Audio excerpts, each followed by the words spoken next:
ये पैगाम है भारत के हर कंटेंट क्रिएटर के नाम। जय भीम जय भीम।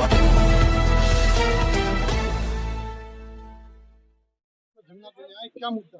देखिए, बिजनौर जिले में पिछले 3 महीने के अंदर 25 घटनाएं हुई। मैं गांव में मीटिंग करने गया, वहां की महिलाओं ने मुझे बताया कि गुलदार आज भी आता है, और जब हम पुलिस से शिकायत करते हैं, पुलिस कहती है कि यहाँ से आप जगह छोड़ो, कहीं और चले जाओ। शिकायत का निवारण करने की बजाय जनता को ही वहां से जाने के लिए कहना, कहाँ से जाएंगे लोग। तो 25 से ज्यादा लोगों की जान गई है। लेकिन बुरा यह है कि अब तक सरकार ने या प्रशासन ने उनकी सुध नहीं ली। मैं समझता हूँ कि अगर यही जान, जबकि ऐसा नहीं होना चाहिए किसी के साथ भी कोई घटना हो, अगर यही किसी नेता, किसी अधिकारी, किसी व्यापारी के बच्चों के साथ होता तो शायद इस पे कोई काम हो जाता। लेकिन ये घटनाएं किसानों के साथ, मजदूर परिवारों के साथ हुई है, सरकार ने इसलिए संज्ञान नहीं लिया। मेरे कहने के बाद 21 तारीख को मैं जिलाधिकारी जी के यहाँ हम 4-5 लोग जाके ज्ञापन देके सवाल पूछेंगे। आप ये मानिए कि उसके बाद अगले दिन 19 तारीख को फिर घटना हुई, और एक बच्ची जो 12-13 साल की थी, और उसने भी इस घटना के बाद उसका गुलदार ने उस पर हमला किया, उसने भी दम तोड़ दिया। मुझे बहुत तकलीफ हुई कि किसी ने अपनी पत्नी खो दी, किसी ने अपनी माँ खो दी, किसी ने अपनी बहन खो दी, किसी ने अपना भाई खो दिया। एक हमारे किसान थे सिख यहाँ, उनका 22-23 साल का अकेला बेटा, उसको गुलदार उठा ले गया, उसकी जान ले ली। उस बाप से पूछो, उन माओ से पूछो जिन्होंने अपने 10-10 साल के बच्चे खोए हैं, और सरकार और पुलिस और एडमिनिस्ट्रेशन शांत बैठा है। मुझे ऐसा लगता है कि मेरे जैसे लोगों को यही राजनीति करनी चाहिए कि उनकी आवाज उठाएं। और हमने यहाँ मांग उठाई है कि 25 लाख रुपए का मुआवजा प्रत्येक परिवार को मिले। किसान अपने खेत पे नहीं जा पा रहा, गुलदार ना जान ले ले। मजदूर अपने लिए काम करने नहीं जा पा रहा। बहुत सारे ऐसे लोग हैं जिन पे कोई रोजगार नहीं है, उन्होंने पशु पाले हैं, खेत में घास लाते हैं, घास का चारा खिला के दूध इकट्ठा करके दूध बेचते हैं। वो लोग परेशान हो गए, लोग भूखे मर रहे हैं, लेकिन कोई सुनने को राजी नहीं है। इसलिए मेरी जिम्मेदारी बनती है कि मैं यहाँ के संघर्ष करूं और सरकार से जवाब मांगू।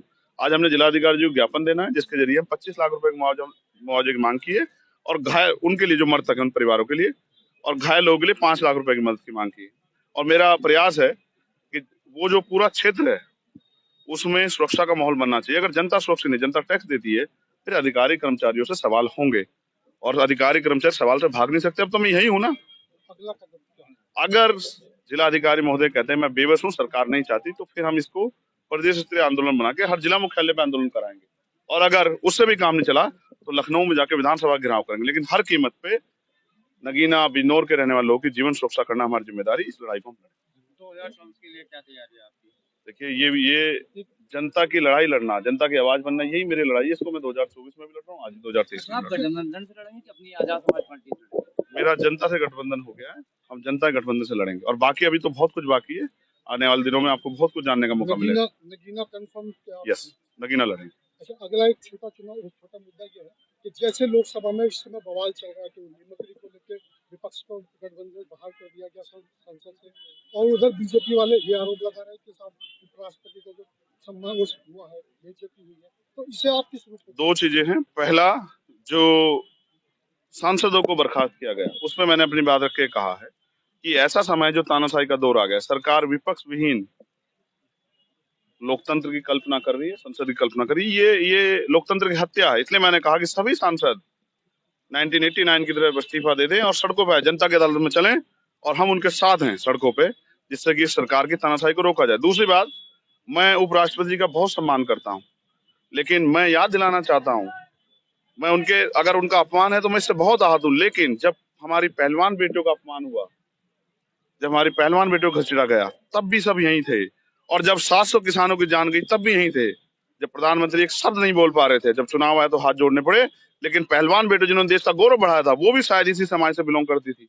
लेकिन जब उनके कपड़े फाड़े गए, उनको पीटा गया, उनको खींचा गया, तब शायद मुझे लगता है एक शब्द जो है उपराष्ट्रपति जी भी नहीं कह पाए। मुझे बहुत दुख है कि उपराष्ट्रपति जी भाजपा के इशारे पे एक गलत पिच पे खेल रहे हैं। किसानों को इसका बहुत बड़ा नुकसान होगा। मैं उनका बहुत सम्मान करता हूँ, और उम्मीद है कि उनको भी खुद एहसास होगा कि वो भाजपा के तंत्र में ना फंसे। वो एक संवैधानिक पद पर की गरिमा बना के और आगे बढ़ते रहे। हम सब लोग उनका सम्मान करते, कोई उनका अपमान नहीं कर सकता।